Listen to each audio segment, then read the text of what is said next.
Please like our videos, share them with your friends, and lastly, subscribe to our channel. Vincent Rocco Vargas was born and raised in the San Fernando Valley of Los Angeles, California. After several years of college baseball, Vincent enlisted in the U.S. Army and went on to serve 3 combat deployments with 2nd Battalion of the elite 75th Ranger Regiment. After 4 years of active duty service to his country, he joined the U.S. Army Reserves and continues his service until retirement. In 2009, he became a federal agent with the Department of Homeland Security and was a medic with the Special Operations Group. Vincent is currently an entrepreneur, actor, writer, author, and producer. Previous film credits include Lucy Shimmers and The Prince of Peace, Not a War Story, and Dads in Parks. Most recently, Vincent was a writer on Season 5 and played Gilly on the #1 cable television series Mayans MC for FX.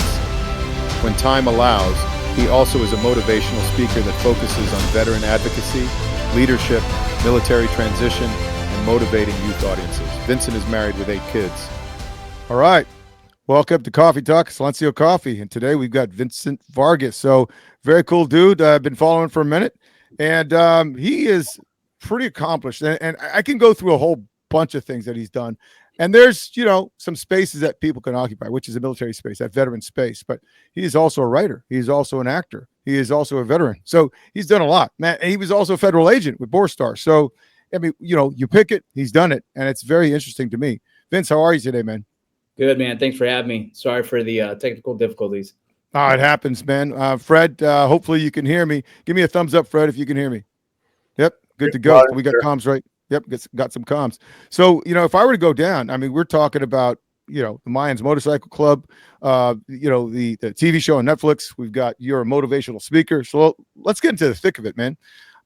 First off, thanks for coming on. And let's talk about you. How did this all start? I'm curious in the sense that you've done a lot, and what do you owe that to? Is that to your pops? Is that to your moms? Is that what? How did all this open up? Because some people just give up and quit. Some people choose one thing, but you've done a lot. Where did this all start? What do you think, man? Take me to your past. Yeah, it has to be some kind of childhood trauma where I just don't feel like I'm enough. I really, you know what I mean?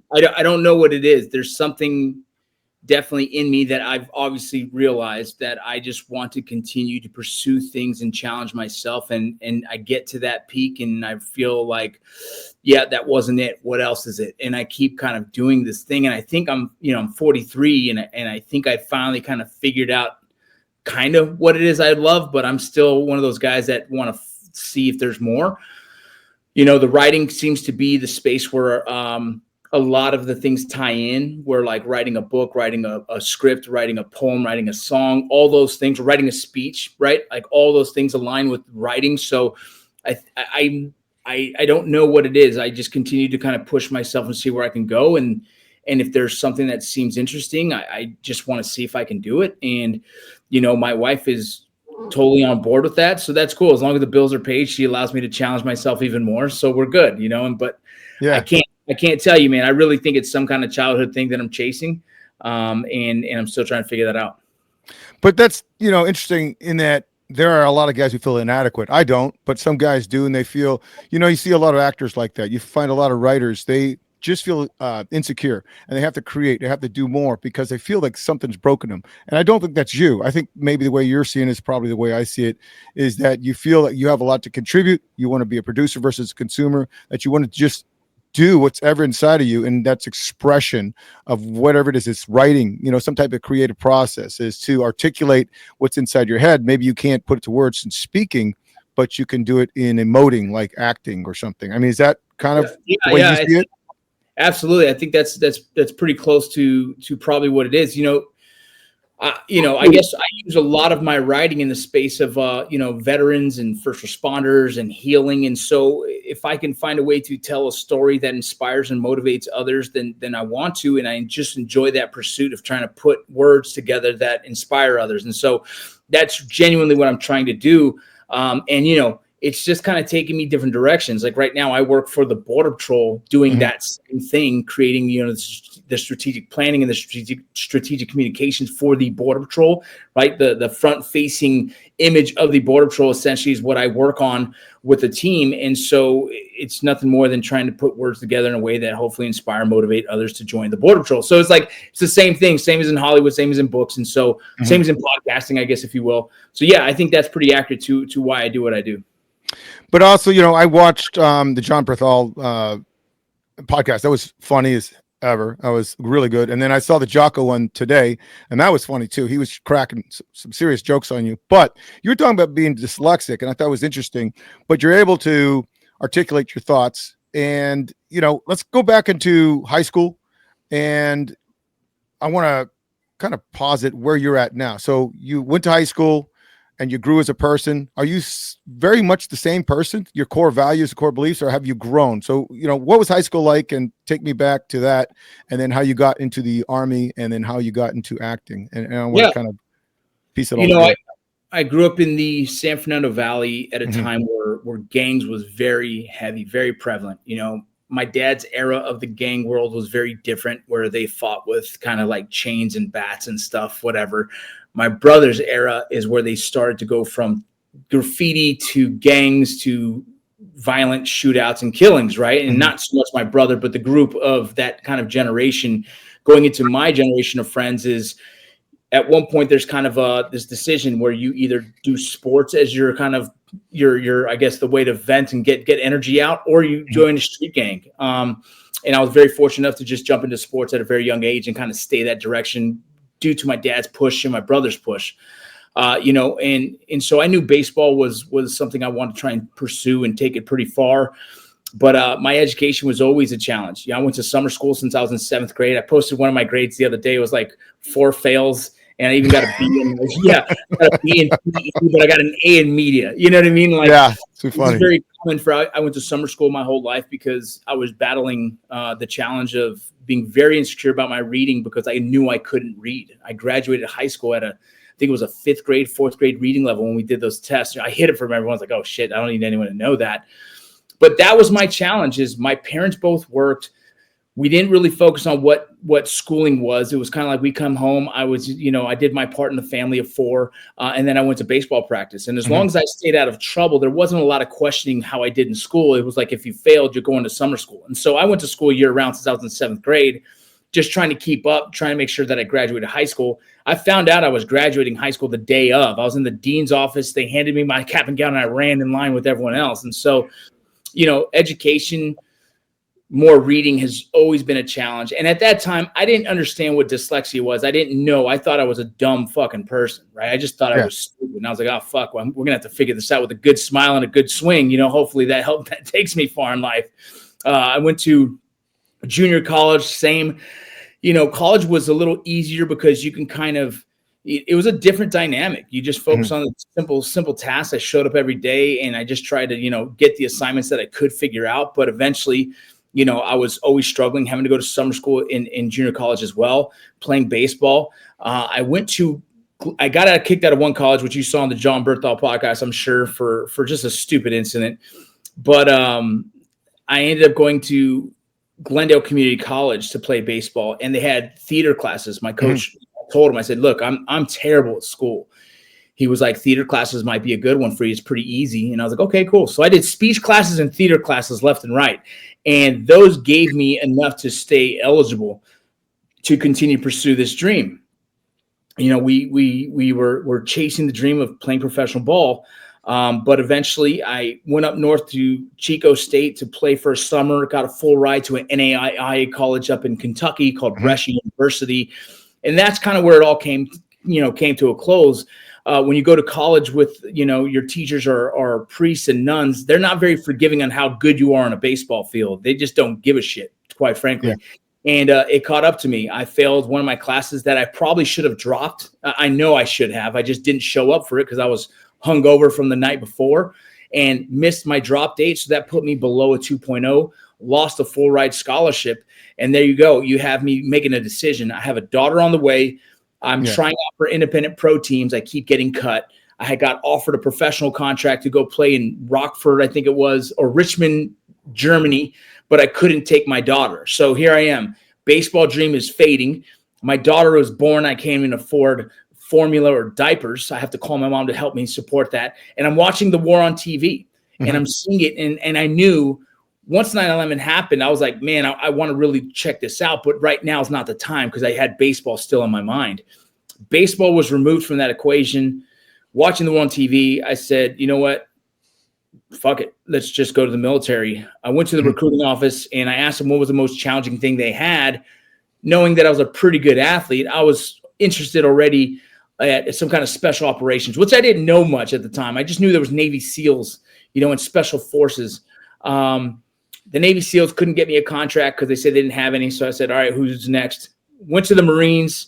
I asked for a bonus because I have my daughter. My mind is like, I need money, man. And the Marine was like, being a Marine is the bonus. I was like, fuck this. Next. Went to the next one.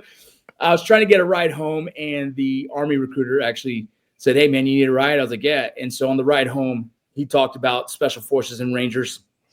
And he said, depends on what you score in your ASVAB, we can get you one of those. I was like, okay, cool. I scored a 108, not enough for the 110 that you needed at the time, and there wasn't a 2-point waiver.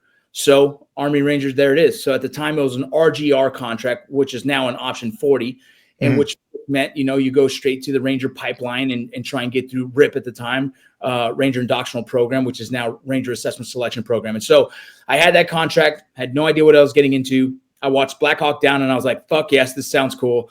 And there it is, man. That was my military endeavor. And that's what kind of took me there. You want me to stop right there at all? Or do you want me to keep going? No, shoot, keep on going. I love flow. I love having guests on that just can talk and talk. Yeah, man. The whole time. So, go for it, man. I had no idea what the Ranger Regiment was even going to be. I thought I had the only contract in the military. I thought it was like this one-man show kind of thing. Like, in football, I was like, they're like, you're an outside linebacker. I was like, cool. This is different. You show up and you had 38 dudes in the platoon with the same contract. And I started to learn from them what the pipeline was actually going to be. And I started getting intimidated, quite frankly. I was like, oh, fuck, we got to go through a selection. What the hell does that mean? Right. And so we started reading some books. At that time, Inside Delta Force came out. So we're all kind of trying to learn information. Again, I didn't read at the time still. I was kind of avoiding it. And I'm picking information from these guys. And they're telling me that there's a long road march. They're going to smoke session, blah, blah, blah. So, the goal was get really good at PT so that RIP was going to be easy. Got through basic training, flying colors. I was a squad leader the whole time. Wasn't very challenging. And again, I was 23 at the time. So like the whole thing, I understood the game. My dad was a Marine guy, right? So he got in trouble as a kid, eventually going to the Marines. It kind of straightened him out. My dad would fucking smack the shit out of me. So as long as the drill sergeant didn't touch me, I was not stressed whatsoever. You know what I mean? So I was like, this is cake. The guys yell at me all day long. No big deal. So I understood the system and the game of the military. And so it came easy. By the time I got to the end of basic training, I was ready for airborne, trying to figure out what that looked like. We got to airborne and they told us, you're going to have to do extra PT here because it's not enough. If you're going to RIP, you better keep your PT scores high. So me and a friend of mine, we would fuck off the whole time, right? We didn't take airborne serious at all. We were asking people to smoke us, things like, you can't smoke a rock, sergeant, or you can't smoke a rock, sergeant. And they'd fucking dust us off left and right so that when we get to RIP, we would be, in physically good shape. We got through airborne, which fuck that. I think airborne ops is absolutely bonkers. And I'm like the biggest motherfucker all the time. So like I jump last and finish first, right? Every fucking time. So, got through that shit and get to RIP. And this was the eye opener. This was the thing we were all like nervous about showing up to. We get there like on a Friday and they just do a roll call. They check our bags. They give us our rooms and like have a good weekend. PT test is Monday. And I'm like, oh, well, fuck. So we all got together. We went down and got a hotel and we went down to Columbus, Georgia, which anyone knows that is fucking trouble for a bunch of knuckleheads who think they're going to be Rangers. We go there to a bar. I'm on the phone with my ex-wife at the time, just kind of catching up saying, hey, I'm at RIP. We got the weekend off, blah, blah, blah. My buddy's doing the same thing. His name is Devin Pagero. And as we're kind of talking, we look over and see our buddy that's with us. And I see him mumbling to some chicks. I'm like, what the hell is this dude going to get himself into? He's just a loudmouth from Boston. And he starts talking to some girls, and as I'm walking closer, I hear him say, "Yeah, we're a bunch of Army Rangers." And I was like, "What?" And he says that. The dude in front of him turns around. He goes, "Oh yeah, what battalion?" And he goes, "Delta Company." There is no Delta Company in this at this time. There was no Delta Company. And then he stood up. The next guy stood up. Boom! It's a full-on brawl in this fucking bar. And I'm like, we gotta fucking go, dude. So I'm trying to close my tab, couldn't do it. We ran out. We ended up hiding in the back of a truck for a while. It all smoothed over. Go back and close my tab. Boom. Stay low for the rest of the time. Monday morning, they hear about it. They're looking for us. They're trying to eye if they could recognize any of us. And at that same time, Devin lost his ID card, which he thought he lost in the fight. And so they end up recycling Devin Peguero. And I'll get back to why this is important in my life. But recycle Devin, I go to RIP. We pass, get through that. Boom. We get to 2nd Ranger Battalion. And when we get to 2nd Ranger Battalion, the next thing happens. Pat Tillman was killed. So then besides us, we're supposed to get in the reach back bird and go meet with the platoon. We end up just guarding the gate. And as a new guy, we knew who Pat Tillman was. We heard the stories. And then when that happened, it became like a whole crap. For me, it made the whole thing more real.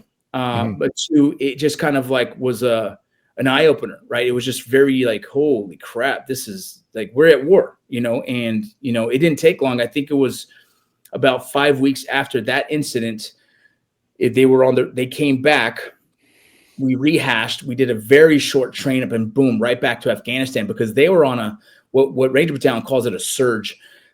It's not the regular deployment scheduling. It's kind of an in-between. For some reason, battalion knows that they're needed and they kind of bring everybody out there. So it was like a winter strike into, a surge. So that happened, that went down. And then boom, that's kind of where my career started. The chaos of that, my first deployment within 30, 40 days, get back from Afghanistan, re-link up with Devin. He's in Charlie Company. I'm in Alpha Company. We're doing, the train up for Ranger Battalion, they call it the medals, right? The mission essential task list is like heavy. In 6 months, you're training raids, you're training, airborne operations, mass attacks, all these things in 6 months. And I'm sure it's not a big secret. But in that time, we do these live shoots and you're running with your team in an area called, well, we trained that day. I think it was, I forget what the training op is, but 2 buildings parallel, and you're kind of just clearing buildings. After each iteration, they reset the targets and they keep doing it. Alpha Company got done like on a Monday. Bravo did Tuesday, and then Wednesday was Charlie Company's day. And in that same training cycle, Devin was pulling security, and the targets were moving. And for some reason, the range officers or safeties made mistakes, and they were distracted and they didn't check whether it was aligned appropriately. And one of the rounds went through the target and hit Devin on the other side of a hot wall is what we called it, and killed him. And, that was the first significant death of a friend that happened for me in battalion. It kind of set the tone for me in a way that I never expected. We're all prepared to die in combat, but then to hear a friend get killed in training, that hit a little different for me. It left an uncomfortable, like, fuck. Like, I get it. We train with live rounds. We understand the dangers, but that was just a way that it was hard for me to digest. And that was just kind of like, here we go, man. Like, there's no joke. It actually, I think that was the moment I knew, like, okay, cool. Once this 4 years is done, I'm getting the fuck out of here. It was like the first thing. I was like, there's no way I'm staying. It bothered me to see how someone like him would work so hard to get there and never get a chance to really do some rangering, right? And it's unfortunate. It's part of the special operations communities. It's part of the military that the people get killed in training. It was just sucked that it was so close to home for me. And that was like a big one that kind of changed me. Moving forward, went from one deployment to the next deployment, from Afghanistan to Iraq, from Iraq to Afghanistan. And I missed an in-between one because of Ranger School. I went to Ranger School in 2005 and was injured during mountains phase. And I had brachial plexus nerve damage is what they call it. Essentially, rucksack palsy is kind of another term that's used. I fell during mountains phase, and my rucksack, as I was going down a hill, my rucksack caught like a branch of something, and it kind of jerked me backwards, and I felt like a pinch. Well, that pinch turned out to be a severed nerve, and I was able to get through the second half of mountains phase in Florida with the help of plenty of Ranger buddies to put my ruck on for me and pull me out of the freaking swamps, whatever it was. So eventually, I was lucky enough to get the Distinguished Honor Graduate of Ranger School, and pure by luck. You guys know how it goes. Is I didn't get a major minus by any chance because I wasn't there for some reason or another, and I got a bunch of major pluses for other reasons, and just the way it all kind of shakes down. I didn't get in trouble as much as everyone else did, and so I got the Distinguished Honor Graduate Award, and my peer revals were really high, and that's only because I was a cocksucker of a leader, right? I just made everyone stay the fuck awake. I kicked them in the ribs if I had to, especially the officers from Officer Candidate School, because fuck those dudes at the time, right? They pissed me off. But you did your job as a team leader, and when it wasn't your grading period, you still did your job, and I was really good at that. And so I really believe that put my peer revals pretty high, and I was a good team player, man, even when I was tired and hungry. And so we got that award, and that meant a lot to me. And then like I said, I ended up doing my last deployment, and I was ready to get the hell out, man. I wanted to pursue other things. I saw, Brim and Barraza were killed in 2006 in Ramadi. Those were two of my idols, my second fathers, I looked up to them more than you could even imagine. A young kid shows up, and they were younger than me, but I felt like a young kid who only experienced baseball in life. These guys experienced the war, invasion, all these things.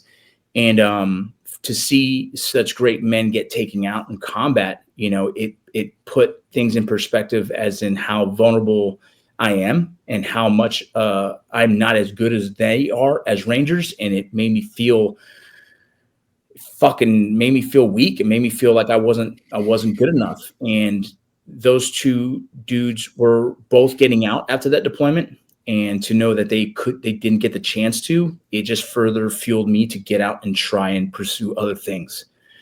And so I got out in 2007. I got into the prison system as a prison guard right away, and knew right away I didn't want to fucking do that, and applied for the Border Patrol. Mm-hmm. A dream that was Sergeant Barraza's. He wanted to become an SOG member, Special Operations Group of the Border Patrol. He spoke about it very highly. He was excited to pursue other things in the federal government and do a lot of training. And so that was kind of the dream. I chose to try and fill those shoes. And I did, And, I think I was going through a lot of my own at that time. Went through a divorce, went through I identified a lot of moments that were post-traumatic stress moments that were just unfortunate, just a characteristic flaw at the time that I wasn't too proud of. And that's the same time frame where I started learning things about like counseling and putting myself through EMDR and other things. And from there, it kind of snowballed into a lot of other things that probably the audience knows. I was fortunate enough to link up with Matt Best and Jared Taylor to do Article 15 clothing, where we became, we got a lot of notoriety for these funny veteran humored videos. We went off and produced a movie called Range 15. They branched off and did Black Rifle Coffee. I branched off and stayed into the Hollywood space, and I pursued writing and public speaking. And then, time passed, and here we are today. I'm remarried with my wife, and we have 8 kids, and I'm still writing, several different books and scripts. I'm still in the meetings in Hollywood, hoping something, sucks me back into that world. And until then, I'm serving the country in a different capacity now with the Border Patrol in the strategic communications side of things. I've finished college for several different degrees because, again, I'm just kind of actively pursuing things to see where I want to end up in the future. And I'm doing all I can for veterans and first responders who find themselves in positions that I did, and trying to, guide some dudes into a space where they're just healthier, for their families, for themselves. And that's where we are today. I do that daily from the Border Patrol, my family, and the wellness group and the nonprofit that we host. Very cool. So I'm going to kick it off to Fred in a sec, but two parts of it. Definitely want to talk to you about the border. I'm sure you are questioned a lot because of your presence. You've got a wide audience, that a wide reach that a lot of people don't have. So let's talk about that. And the second part of that is pouring your hurt into acting or into writing or into just being creative. But I want to bring it back to Fred, because Fred, I think you were in Ramadi at the time and you were with the unit at the time. So Fred, questions for you. Any questions you had for Vince? Yeah, thanks, Mike. Vince, good to see you again. I don't know if you remember our last meeting. It's been a while, man. I might have been drunk. I don't remember. So it was College Station, Texas, if I remember right. You were doing Borstar stuff. We were there for some kind of, it was like a search and rescue expo. Yes. Or something. You remember that? Yeah, I do. Wrecked buildings and stuff. I had a dog. I was running a dog camera system. I was doing some R&D with. But yeah, that's where we met. I don't know if you remember, man. Probably not. I know you're a big superstar now and everything. So. I've had a bad memory, and I was probably hungover, dude. But I do remember the training. Yeah. But I'm gonna let everybody know now. I'm having serious issues with my Wi-Fi. So if I crap out, I apologize up front. Man, you are a great storyteller. I can tell just by that blurb you gave us now, man. You're awesome at that. That is definitely a natural talent for you. I don't know if you learned that, in training and stuff like that, but man, you definitely need to pursue it. Holy cow. Yeah. I kind of want to talk about Borstar if you're cool with that. How long did you do that? I did that for 5 years. So okay. For the Border Patrol, at the time you had to do 2 years as an agent. Once you get to your journeyman, you can try out. So as soon as I hit my 2 years, I tried out within a couple of weeks. And then I stayed in there all the way until I resigned. Yeah, okay. Because if I remember right, you're a Borstar guy, but you were with the BORTAC guys that were there running, whatever the scenarios were doing. Right. So that's another thing. I went to El Paso a lot. I was working with the national team on some of their dog stuff. So there's a lot of commonalities there. That's all, just parallels. But Borstar, so that's the Border Patrol Search, Training, and Rescue Unit.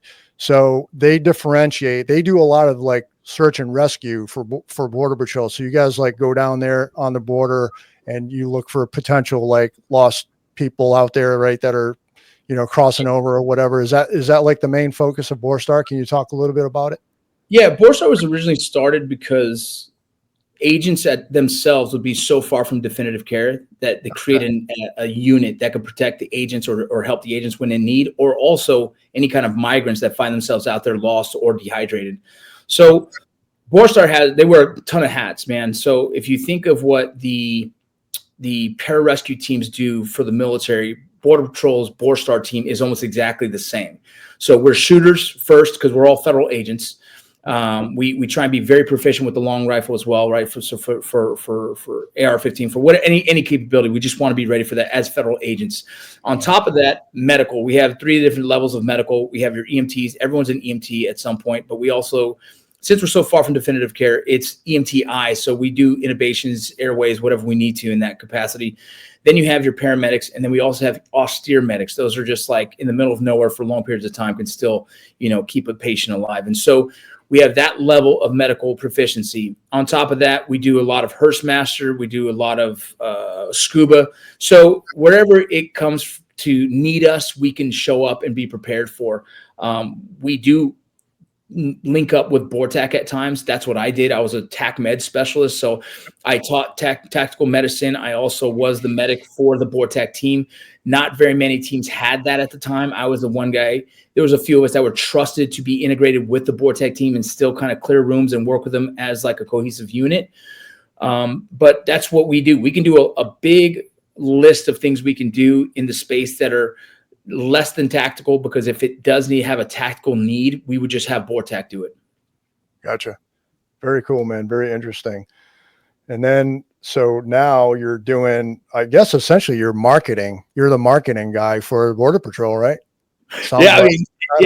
Exactly. I think that's fair. It's really in the communication space. It's you can't say PSYOP because it's not really that. You can't say anything. It's marketing, but showing the Border Patrol how to use communications to improve their public facing, relationship with civilians who don't understand the job, also to use that same thing to foster recruitment, and the same aspect also build morale for your own agency, right? So like a long list of things that I try and do for the Border Patrol by using digital messaging, a long list of stuff. Like I do a lot of the voiceovers you'll see for the marketing or the recruitment here down the road.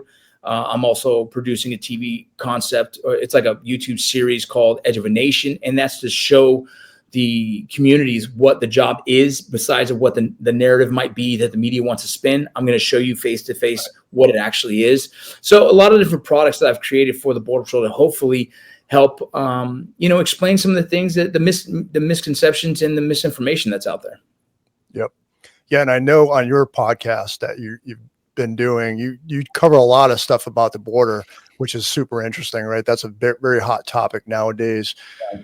Let me ask you this. So from your days at Borstar versus now, because I imagine you get a little bit of the ground truth of what's really going down. Is there a major shift, or what are the major changes that you've noticed from then till now? Can you talk about that?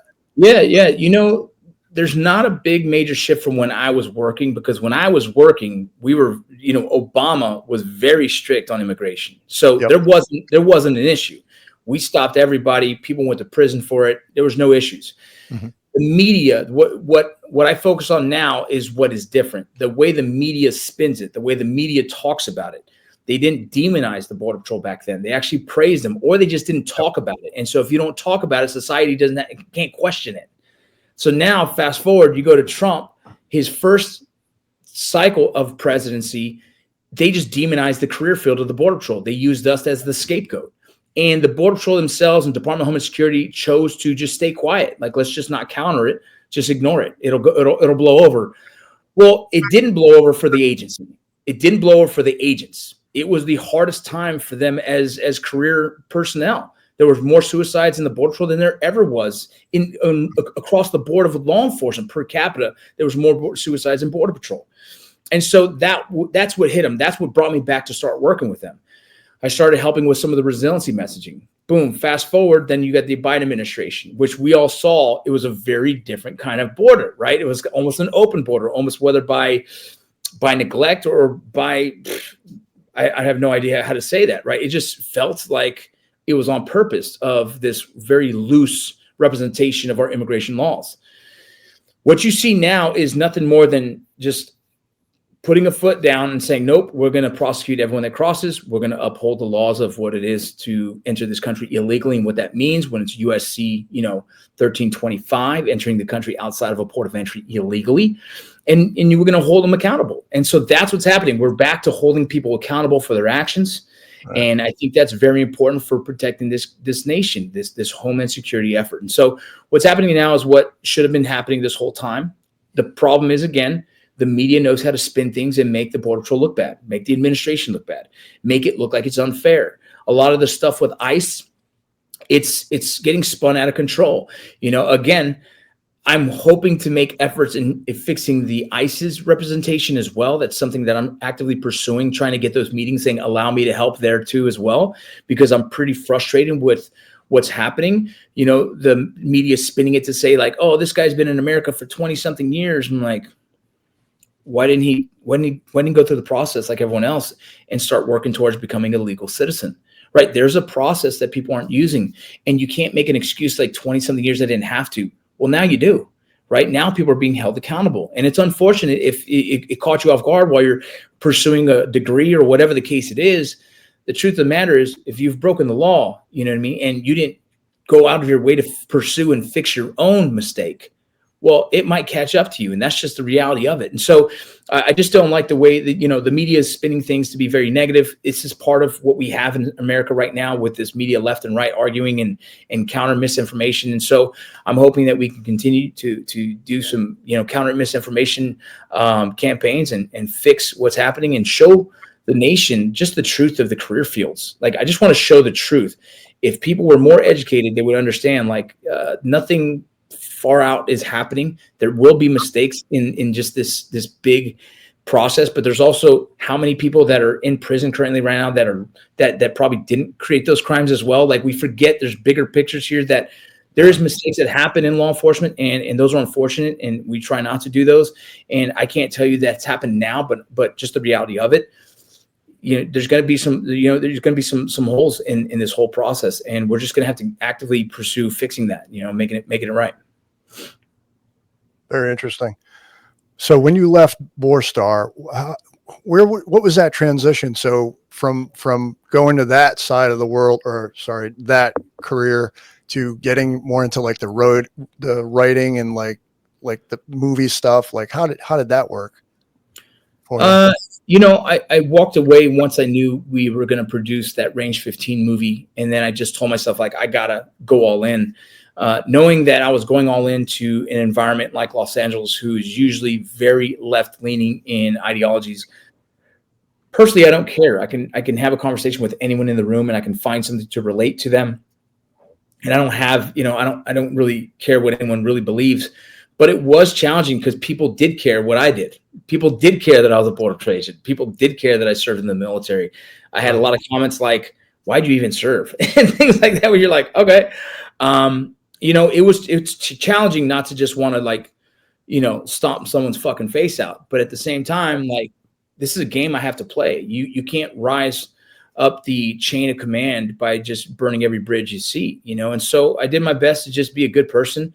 I educated them on the stuff that I knew about. And then sometimes I just stayed away from the conversation because some people would never understand. And so it wasn't easy, but, I had a plan, and I still have a plan. I think it's not a big mystery on how I see the world. You can follow my social media, you can see my career, and it just tells you that. But I'm also not abrasive in how I send that message to the people, right? I'm not abrasive on how I relay that. I willingly put myself in a Border Patrol career field, put my face out there, showing the career field, knowing it could hurt my chances in Hollywood for someone who just doesn't agree. But I do my best to educate everybody, and I don't care who they are and where they sit. Yeah. You definitely have this aura. You give off this vibe, if you will, of a very approachable, down to earth, almost like very charismatic, I guess. You know what I'm saying? So I think that works, man. I wish you continued success, and hopefully it gets bigger for you. I love listening to your podcast, by the way. Thank you. Yeah. I'm going to hit you up with one more question. It's kind of a joke, but not really. Before I hand it over to Mike, I know he's anxious with a couple more. So you have some affiliation with BRCC. Are you a Black Rifle coffee drinker? And what could we do to convince you to try Silencio? It's funny. Those are my friends. They gave me the platform, but I own my own coffee company, man. And I'm not even going to mention it here. I own my own coffee company, but I drink coffee that's convenient at the moment. That's just where I'm at in life, So if you guys sent me a bag of coffee, I drink it. You know what I mean? That's cool. Just the way it goes. I drink any coffee that comes my way. I'm loyal to everybody who makes coffee. I appreciate you because I need it. Right on, brother. Thanks for the time, and thanks for answering my questions. I appreciate you. Absolutely, brother. I appreciate you. We'll link up after this, man. Definitely. So, have you met the SecDef at all? I mean, you guys, there's some intersection, I would think, right? Because you guys come from the media space. You guys are vets. You guys care a lot about this country. You care about the work you do. You have a meaning and you have a purpose. You have a drive, and you have this platform, which is this digital space now that you can occupy on everything, podcasting, et cetera. Has that been utilized at all for you to be more vocal, to get out the word on what needs to happen on the border? Not yet. I'm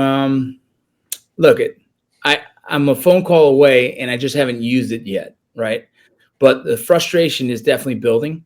I just feel like I can do more. I want to be utilized in a way that just gives me more opportunity to just spread the word.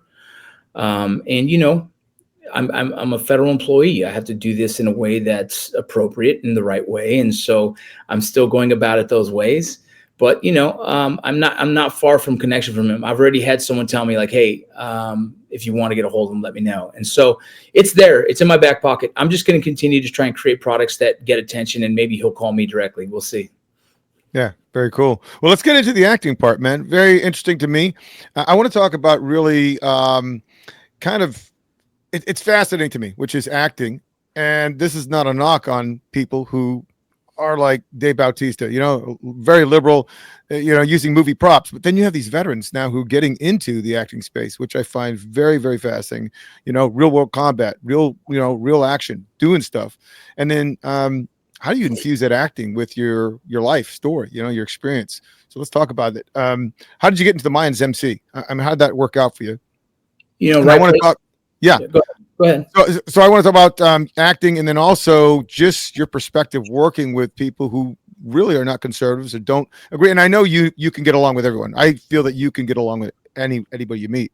But I want to talk about just how you work with others. I mean, what do you recommend to people to build bridges? What are your life rules?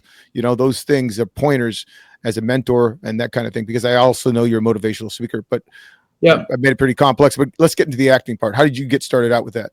The Range 15 was the first step. Remember, I did theater in college, so it was already like I wanted it. I didn't know how to pursue it. Once we started doing YouTube, within the first YouTube video I did, I knew like, okay, I don't want to do YouTube. I want to do the real thing. Like I want to go big. So I was always in my head, how do I transition this into that? When we decided to produce a movie, that was like, oh, that's it. I don't want to do nothing else. And so then I went and produced a short film, and I was learning how that worked with the film festival side of things. And what I know now is I'm not a big fan of the film festival side of things, but it was a stepping point for me to learn more. And then I got from the film festival, I met Jamie Keller, who is a comedian, former Navy, been in Hollywood for many years. And he said, hey, I'd love to invite you out to LA to do some improv comedy with me. I did a thing called Dads in Parks. You talked about it in one of my, in the intro portion on YouTube, on Instagram. But that Dads in Parks was this improv comedy. We sat and we kind of bullshit about like our kids in a park. That did really well, so that they asked us to come back and do a second round of that. And this next time was funded by AMC Theaters. And so we were now getting paid to do improv comedy on YouTube, but would also be put into the beginning of an AMC movie theater, right? So before the previews would be our skits. So I'm like, hell yeah. I flew to LA, me and my wife, we started filming these things, and I'm in LA. I'm thinking like, man, I knew Mayans was going to be doing auditions. Maybe I missed it, but let me call one of my acting friends that I've met and see what he knows. By chance, that week, they were doing Mayans auditions, dude. No way. And he was able to get me into an audition I sent my headshots, which as an actor, you have to have those. So I had headshots already. I had an acting reel from the Range 15, from some of the YouTube clips from my first season of Dads in Parks, and then that short film I made. So I had my own acting reel again. Again, you can't really do nothing without an acting reel and headshots in Hollywood.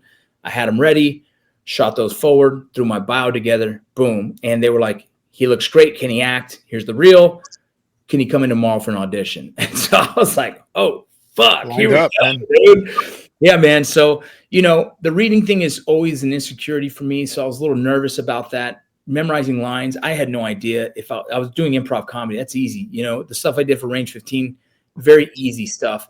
So I was a little intimidated. They sent me the lines. I listened to them all night. I audioed them. I had my wife read them. Like, we just kept going and going. Showed up to the audition. I shaved my head. I looked like a gangbanger of some sort. And, I just want to give them the feel and look of what they hope to see on film. Yeah. And I did the scene, and she gave me a big old hug, and she kissed me in the cheek and said, great job. And I was thinking, does she do that with everybody? Because that felt good. I felt special, We flew back home. At the time, we're living in El Paso, the same place where I walked away from the Border Patrol, with SOG. And by the time we got home, we got another email saying they wanted to see us for round 2. And I was like, oh, cool. Now they want me to do a comedy person as well. So it's a comedy and a serious guy, the two bits I'm doing. Now I'm doing this in front of the creators, Kurt Sutter and Elgin James. And so a little intimidated at the time, but my buddy who just reminded me, his name is Steve Howie. He was the lead actor for Shameless. He's the one who said, he goes, motherfucker, you've been in combat. Like, don't even stress on this, And so I'm like, all right. So he said, go in there, do your part, shake their hands, and get the fuck out of there. Don't do small talk, nothing. Just do it and go. So I went in there. I did the serious scene, knocked that out. I did the comedy scene, and I remember just kind of blacking out, man. I kind of lost where I was. I said my lines, and then boom, everyone's laughing in the room. And I was like, oh fuck yeah, I did it. Like that was perfect. Whatever the timing was of the comedy, I hit it. Yeah. This time my dad drove me. So we're walking away and my dad's jumping on my back. He's a big motorcycle enthusiast, dude. He loves that shit. So he's jumping in bed. He's like, hell yeah, Vinny, maybe there's a role for me. Like, I haven't even got the damn part yet, bro. Yeah. And I guess Kurt was watching from the second floor. And what I heard was that he mentioned something about like that, man, that's genuine or that's real, whatever it is. But yeah, by the time I got home, I knew I got the part. And so it was just right place, right time, right look. And, they needed a guy. I wasn't a familiar face in Hollywood, so it's a whole different character that no one's ever seen. And it worked, man. And I was fortunate enough to be on that show for 5 seasons, throughout from the beginning of that show all the way to the end of it, to the last scene, everything, man. I was there for the whole thing, and became a writer on season 5, and helped cultivate, the concept of the show. And, throughout the whole, from season 2 on, I was, a tech advisor for anything that was military, law enforcement, or border patrol. So that's fantastic. So that was actually what I was going to ask you as a technical advisor, because, you're taking real world, things, experiences, and now you're in Hollywood, which we all say is fake, but, we love it. We love the movies. I love all these action movies. So does Fred. But you're looking around at all these other actors and say, where do you fit in? I mean, does it go back to you feeling inadequate? Like, this is not my space. I don't understand these people. These are not my people. This is not my tribe. Or did you just feel good? And the other part of it is, when did they recognize that you might be qualified as a technical advisor, as a writer, to bring in your own experience? I got a little, the first season and I recommend everyone, I just sat back and watched and learned. I just sat back, watched and learned, and really kind of understand what my place is there and how do I not be in the way? Like, just be a good dude on set, just like being on a team, man, like being in a unit, like be an asset, not a pain in the ass, you know what I mean? And so I was out there just trying to do my best.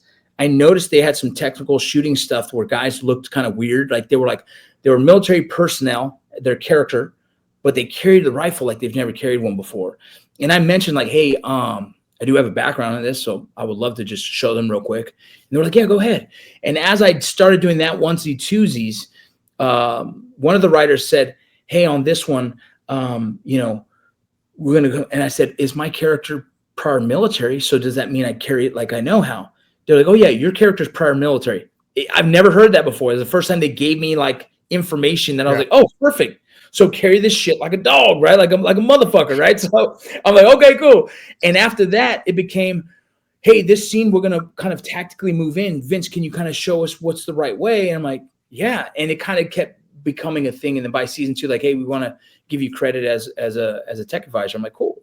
You don't have to hire nobody. I got all this. I've worked in the prison. I was a federal agent, and I was also military. So whatever you need in that space, I got you. And so I started. They'd ask me questions about the script, like, is this realistic? How would you do it? I said, no, I would do it this way. And so that kind of snowballed into, I made myself an asset, man. And what made me feel good was that maybe this means they won't kill me because they could use me right? As a character. So I kept thinking that. And that's how I kept how do I be more of an asset? And it's like, hey, here's more. And so by season 3, they're like, hey, we want to expand your character. What do you think about the military side?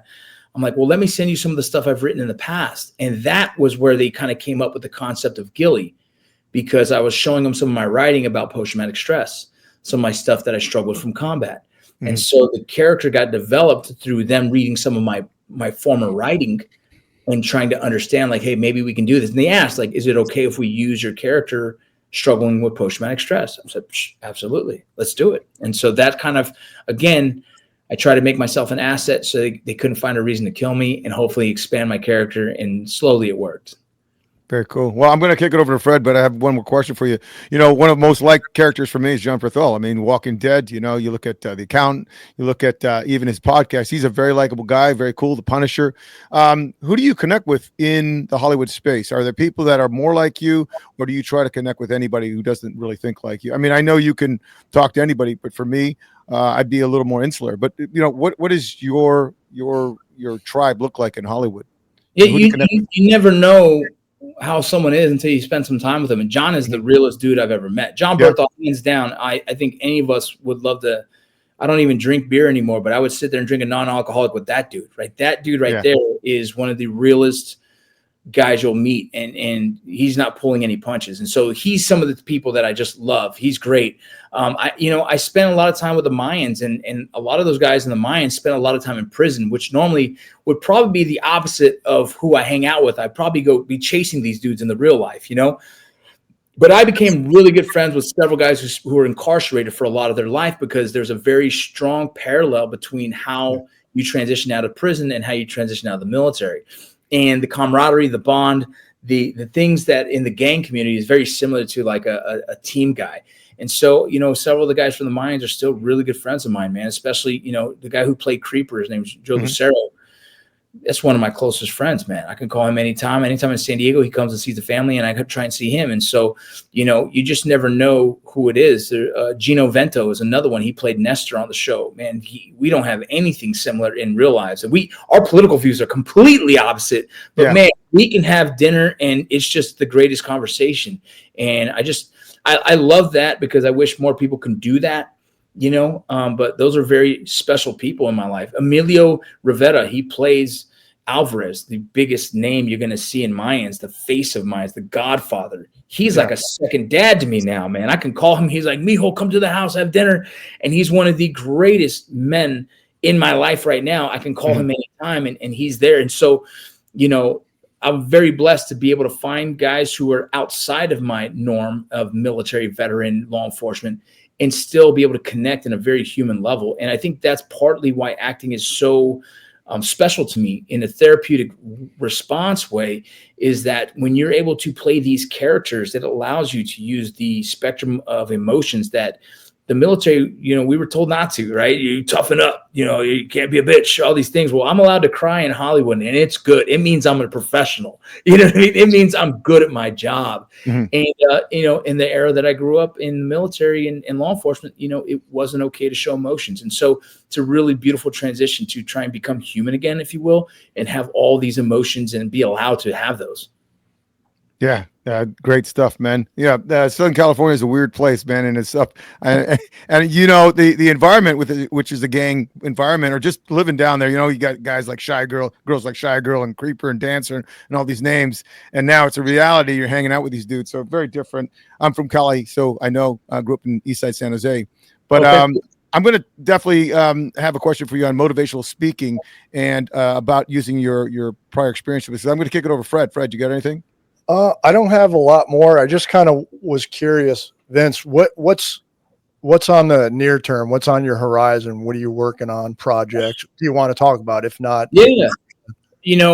I'm trying to lean heavy into writing, and when times get like, I don't know what the hell I'm gonna do with my life, I just get to writing. And so I started writing a Ranger book, wanting to give my Ranger community some love and show them I want to show the world how beautiful the Ranger Regiment is in a different way, not like kicking doors and showing that. I want to show the love and camaraderie of what we have. And so I'm writing that book currently right now. And I'm writing several other TV shows and movies that I'm hoping, to pitch them soon and see where they go. And those are all pieces of my heart, man. Some moment in my life that I'm able to turn into a full story. Some relationship I had with a friend that turned into a fucking deeper meaning of my life. And so really understanding my life. I'm working on a one-man show. I wrote a one-man show about my life. That's just me kind of hopefully giving the world a very new outlook on my life, but hopefully it inspires others. I'm working with the gentleman, I can't even think why his name is past me, but I'm going to fly out to Florida, and he's going to help me kind of turn it into something bigger. Really, Scott Mann. And he's Scott Mann. Yeah. Pineapple Express. Yep, exactly. Yeah, I know him from. Okay, cool. Yeah, cool. So me and him, he's going to help me, build my one-man show out to be, a more professional kind of thought. And I'm going to continue pursuing school, man. I just want to continue to get educated, and I want to put myself in a position where no one can deny me, to make sure I'm able to make the money for my family, whether it be in Hollywood or through education or something. And so I'm learning a lot about my life, and wanting to be home as much as possible, but still be able to serve my brothers and sisters in any way I can. And so we're building the nonprofit up. We're turning that into something more special, more retreats, more healing. I'm trying to use my writing to explain these things to guys more so they better can understand it. I'm trying to use my platform to just continue to educate. And so it's just like more, and just trying to lean more into what I believe is my skill, what I believe is my talent is writing and turning that into speeches, books, movies, whatnot. Very cool, man. I have one more question, and it's kind of like an insider thing. Like a lot of people will get this. I know you'll get it. Were you a strong ranger or were you a smart ranger? Definitely the strong ranger, brother. That's definitely. I had a feeling you were going to say that. Just playing. Mike? Yeah. So thanks, Fred. So for me, man, yeah, you answered a lot of my questions on being a motivational speaker, and it really comes down to, and I know Scott, man, just because I know that he did a play, so he'd written a play, so very cool, and he does a lot. But you know, as far as the man space, right, the masculinity, manliness, brotherhood, soldiering, leadership, all that, it's all rolled into one. You've done a lot. You went from here to here to here, and you just kept growing. Now, it doesn't mean that you ever plateau. I don't think you're a person that ever will. I think you're always going to have your fingers into something. I think that's very good. And I think a lot of people should. But I see that for many, many years, and this is a generational thing, which is a crisis of confidence for a lot of young men and boys. But for you, you know, what is your advice to those who are struggling, who do separate from the military, who do feel stuck? What's your advice? I mean, I'm sure you were feeling stuck at one time. I'm sure you had an empty bank account at one time, and you have kids and say, how do I figure this out? I mean, so what's your advice to people, man? One or two or three key takeaways.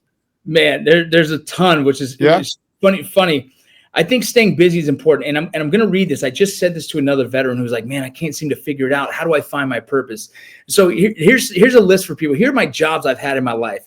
Pizza Hut, Sportsmart, which is like a sports authority, Champ Sports, Starbucks. I cleaned grease out of the grease traps at fast food restaurants. Sears, for one day, I got fired. Coca-Cola, a bartender, one day I got fired. Texas Roadhouse, I was a bouncer. The United States Army. So after the military, a sales rep for Cintas, a bail recovery agent, a corrections officer, border patrol agent, a Texas MMA boxing manager, an entrepreneur, an Uber driver, a car salesman, a contractor, social media manager, a sales at a toxicology lab, an actor, border patrol again, a writer, and a substance abuse counselor, a whole different thing. That's the list that I've gone through of trying to find what my purpose is. And I say that I want to make, like, I say this list for people to be like, it's okay to try things and realize, fuck that, that's not for me. And I think it's important because then you can say, nope, that's not, I'm never going to do that again because I don't want to. It's still 43. I can pay my bills. Every risk I take now is a calculated risk. It's a calculated risk. Like, can I keep my bills paid and still try something new? Yes. Well, then do it. If I can't, I try and find a way I can. And that's just the way it is. I just got offered a head coaching position at a school, a Utah military academy, which it's pretty much a lot of troubled kids. I'm going to do it. I don't know how, but I talked to my wife. She said, please do that. I think you're going to love it. I said, I want to do it because I want to help the kids.